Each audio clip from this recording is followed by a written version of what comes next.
Perkenalkan, kami dari kelompok 11 yang akan membahas mengenai sediaan radiofarmasi gallium sitrat Ga67.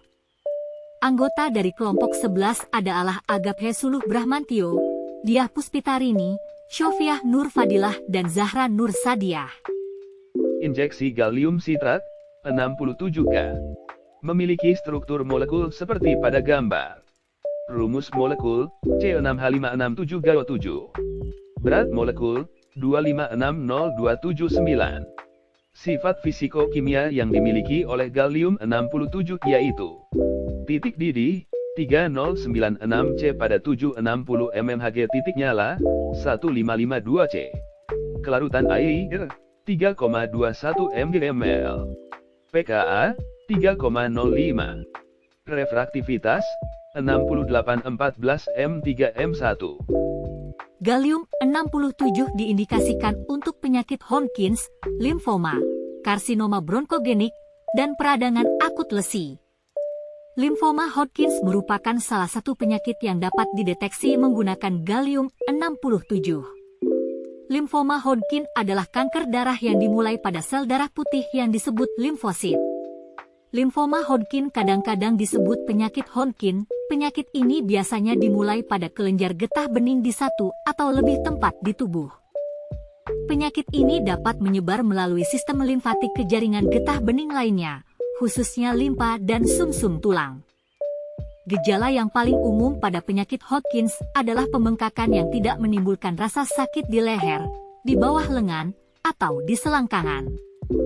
Pembengkakan ini disebabkan oleh pembesaran kelenjar getah bening. Gejala lain mungkin termasuk rasa lelah yang terus-menerus, ruam atau gatal. Diagnosis yang diperlukan pada penyakit Hodgkin antara lain biopsi dengan mengangkat beberapa sel dan jaringan dari kelenjar getah bening yang membesar. Tes darah. Imaging test berupa PET CT scan, dan ultrasound. Serta biopsi sumsum tulang. Penggunaan gallium 67 paling baik dilakukan dalam diagnosis limfoma dan hepatoma, di mana sensitivitas keseluruhan pemindaian gallium adalah sekitar 80%.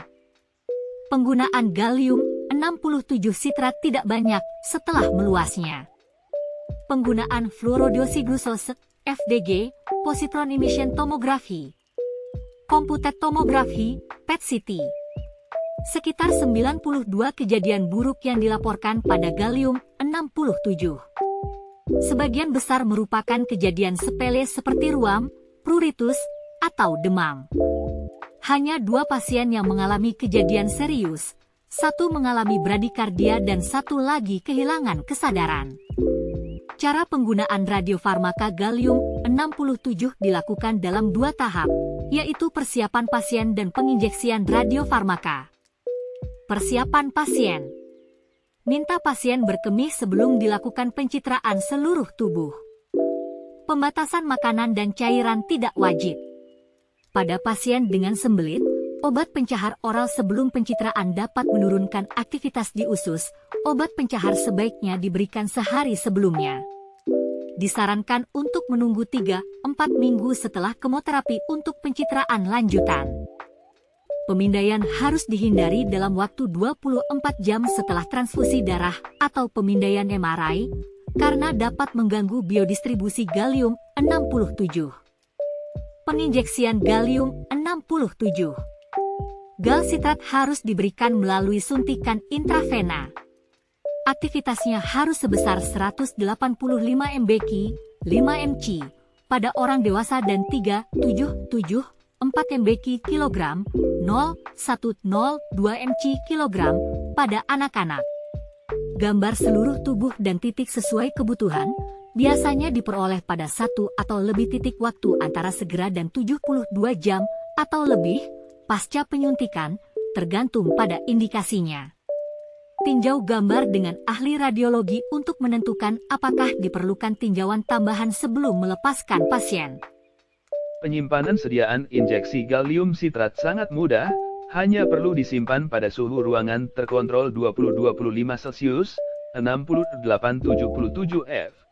Sediaan injeksi gallium-67 yang beredar saat ini berupa sediaan injeksi larutan steril dengan kekuatan sediaan 2 mg/ml yang diproduksi oleh Mallinckrodt. Sekian dan terima kasih.